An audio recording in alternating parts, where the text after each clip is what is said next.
So we launched it in 2006 to try and focus on research, thought leadership and education. We were joined by Jim Henry at RPI quite quickly.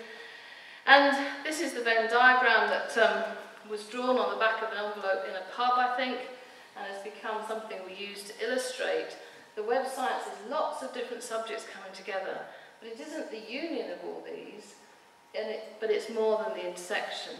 And different degrees around the world, as these courses are emerging, take different focuses. So the MSc in Veria focuses on maths.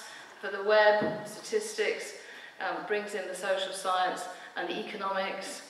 Our course at Southampton, our MSc, focuses more on the social science and the psychology, but we include law and economics and the maths as well. It's different flavours and for different courses and for different research topics. We study things like the structure of the web. We study things like, we talked about the blogs and how does the blogosphere take off, what does it look like, what were the technical and social factors that drove the growth of it. We talk about the new phenomenon of collective intelligence. I've talked about Wikipedia. What is its structure? How stable is it? Why do people contribute? What lessons does it offer for the future? I mean, Wikipedia can show us a lot about how we might elect our governments in the future.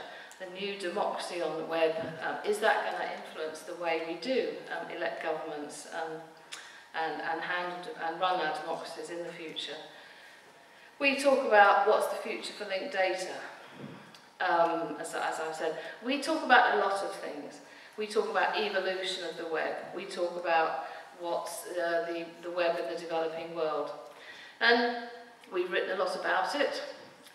Your academics, I'm sure some of you have read some of these papers, and we're encouraging people to write more.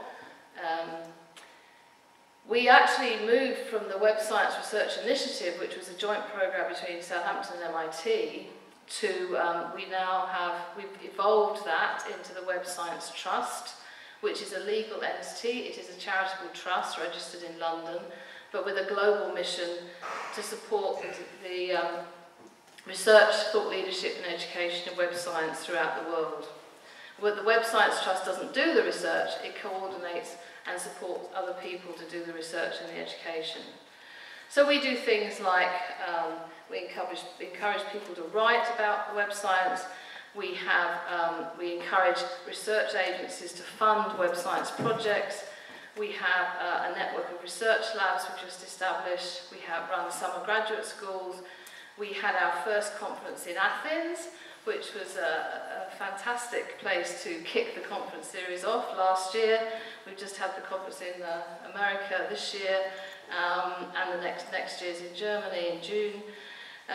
We run research talks and workshops all over the world, and we also share ideas about curriculum development, and our next workshop will be in October, and I know the MSc in Web Science from here will be well represented at that workshop. That was my link actually to the MSc here. This is the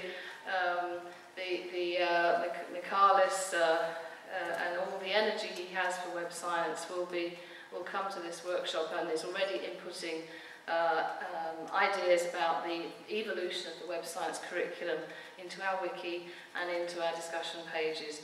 So this Web Science Masters was one of the first in the world and is fully plugged into the network that we're establishing. I just wanted to finish by a story that I really only found out this week. This is a student of mine. She's from Indonesia, and she's doing a PhD in web science with me. And her PhD is about how the web is evolving on mobile phones. And she's working, or we're working, with anthropologists from Cambridge who have been studying how people in Kenya used new technologies over many years.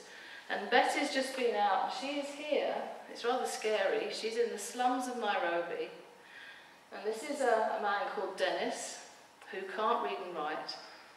He and his friends, or his co-workers, make beautiful jewellery out of cow bones.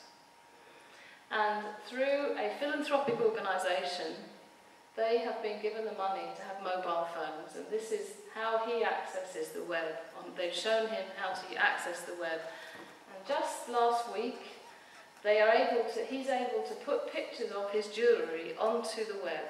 And they had a big order from Germany that's come through for their jewellery, and now they're working out how to share that money out. And Betty just sent me that story this week, and these are the sorts of things that make you so pleased and proud to be working in this world. 80% of the world doesn't have the web yet, and just think of the advantages that it could bring to people all around the world.